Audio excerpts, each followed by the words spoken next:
Alright, so I did allude in a previous video to the fact that the most recent Stephen Baum kind of eviscerated my script for the analysis I had drafted of how the Rose Diamond reveal recontextualizes our understanding of the insidious human zoo. It did it with just one line, the line that revealed that it was actually Blue Diamond and Yellow Diamond who created the zoo for Pink Diamond. And while there's still questions that I could ask about the zoo and its function, and while this reveal in and of itself also recontextualizes the zoo, and I could probably do something on that, I've kind of just decided to move on to the third recontextualization analysis that I had planned, the analysis of how the Beta Kindergarten is recontextualized now, how our understanding of it has changed. And I'm just going to say it, honestly, that wasn't even as easy as I expected either, because I was actually planning to tie part of that video back to the video about the zoo. I'm not going to get into how, because honestly it's not really important and wouldn't really make sense without the context. But when I went to record the second half of the audio for this video,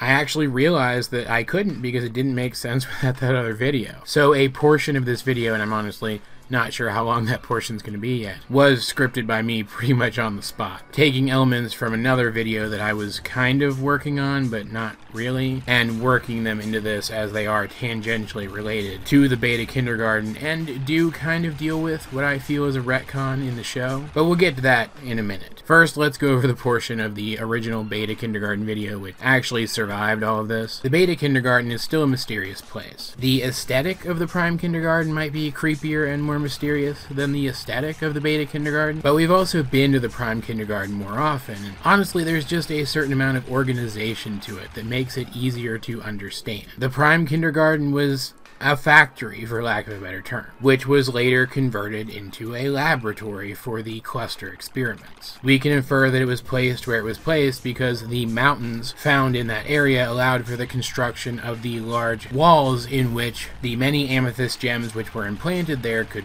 be implanted. And because there was also enough life, or enough of which element is needed for the production of gems, which also contributes to life, I guess you would say, for gems to be grown there. But now that we know that the gem who originally built that kindergarten, or I guess probably had it built for her, is also a gem who later, after the fact, came to appreciate the life on this planet. We still don't know exactly which element kindergartening pulls from the earth, which makes it impossible for life to grow within or near kindergartening sites after the fact, but we do know that kindergartening makes it impossible for life to grow in the local area. So obviously Pink Diamond, aka Rose Quartz, would not have wanted to make any more kindergartens. And yet we do know that the Beta Kindergarten was her kindergarten, as the gems that emerged from it were still Pink Diamond's gems. Even Jasper, who has said herself that she emerged from the ground after Pink Diamond was killed, came out of the ground a Pink Diamond gem. This tells us that one way or another Pink Diamond was alive when the Beta Kindergarten was built. Alive being in air quotes in this particular instance, of course. And so I see absolutely no reason to assume that Pink wasn't involved in the Beta Kindergarten's construction. It just doesn't make sense for her not to have been. Which begs the question, why is the Beta Kindergarten so wonky? Peridot seems to think that it's because it was chosen in a hurry, but that just doesn't make sense, and it never has. Sure, there was a war going on, and Pink, if she hadn't been Rose Quartz, of course, would have wanted more soldiers to combat her enemy with. So it makes sense that she would have hurried another kindergarten into production. But it also seems, based on some dialogue, that the Beta Kindergarten wasn't constructed until halfway through the war, somewhere around 400 to 500 years into the war. And so, honestly, it doesn't really seem like she hurried all that much, does it? And even if it was a rush job, as Peridot suggested that it might be, why wouldn't a diamond just rush another kindergarten into production in roughly the same area, just far enough away that there is more life juice or whatever to draw upon? Well, now we know the answer to that question, at least. Pink Diamond wouldn't have built another kindergarten in the same general area because there was life in that general area. Pink Diamond being Rose Quartz, someone who cherished the life on this planet, when put in a situation where she needed another kindergarten, would have searched for a location which had the right elements to create gems, but which was located in a place where there wasn't a lot of life around it to be destroyed. Looking at the Beta Kindergarten, it definitely seems like that location would qualify. The Beta Kindergarten is smack in the middle of a series of desert canyons. It doesn't have the same appearance of a place made desolate that the prime kindergarten has. It instead has the appearance of a place which was always desolate, which explains how, quote-unquote, Pink Diamond could have taken so long to build another kindergarten and yet still had to rush it into production. Remember, Rose only started the war against herself so that she could then invite Yellow Diamond and Blue Diamond to Earth and attack them as Rose Quartz in an attempt to prove to them that the Earth was too dangerous to colonize. But once they were here and insisted that she push forward, they would have expected her to make more soldiers. I imagine there was probably huge amounts of pressure placed on Rose to create another kindergarten, and that she was left forced to make excuses as to why she wasn't doing so until finally she found a location where she wouldn't harm anyone by building a kindergarten. But by then, to appease Blue and Yellow and get her soldiers out as quickly as possible, she had to rush that kindergarten's construction. It's really remarkable how perfectly this reveal recontextualizes things so that every oddity about the Beta Kindergarten is explained completely.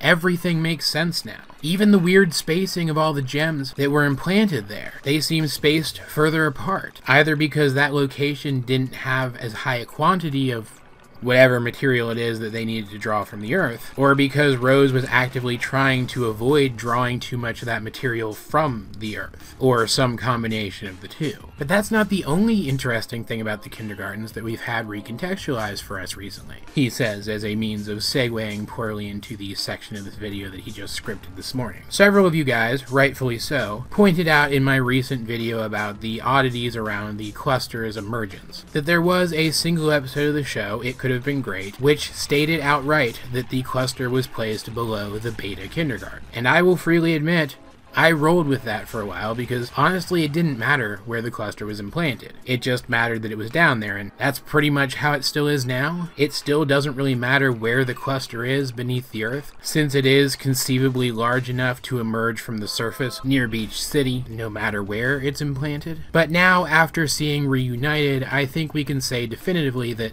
that was a mistake of some kind, that someone somewhere got some wires crossed, and that line was either never supposed to be there or has been officially retconned away. That the cluster cannot possibly have been implanted below the Beta Kindergarten. First of all, there's just so much evidence everywhere that it was implanted below the Prime Kindergarten. And there always has, ever since we first started learning about the cluster. This graphic here, which Peridot showed to Steven when she was first referencing the cluster, flat out shows it beneath the eastern coast of the United States, roughly where the Prime Kindergarten is suspected to be. Like, obviously it's underneath a bunch of other stuff too, because it's really freaking big. But the rough location where we suspect the Prime Kindergarten to be is kind of right in the center of the cluster, like center and a little north, really, but it's close enough. Then there's the fact that all of the other force fusions, which were experiments conducted leading up to the implantation of the cluster, were implanted at the Prime Kindergarten, not the Beta Kindergarten. It even seems like the control room for the Prime Kindergarten, which is what this green room here is supposed to be, was converted into a monitoring lab for the cluster experiments after the Prime Kindergarten was no longer functional. But Reunited really does kind of seal the deal here, because what we see the Diamonds doing here, because regardless of what they're trying to do to or with the cluster, they are trying to either get at the cluster or to get the cluster's attention. The best place to do that from, of course, being somewhere near where the cluster actually is. Because as big as it is, if it's by the east coast, it can't also be by the west coast by the Beta Kindergarten. And if you look at this scene here, if you can ignore Steven mugging for the camera for long enough, you'll see that it is pretty mountainy heading back in that direction. Wherever they're trying to break through the ground, whether it's the barn or some other farmy area, it may be somewhere on the way to the Prime Kindergarten. After all, we do know that the Prime Kindergarten isn't that far from Beach City, and that you have to pass farmland to get there. Hence why at this point I am content to conclude that that line in It Could Have Been Great was in error, and that the cluster was never intended to be below the Beta Kindergarten in the first place. Which, considering that I forgot to write an outro for this particular video, pretty much wraps things up. As per usual, I'd like to know, what did you guys think of any of the topics that I covered in this analysis? Let's get a discussion going in the comment section down below, or over on my Discord, link in the description. But either way, this has been AJ22, and I will talk to you guys later.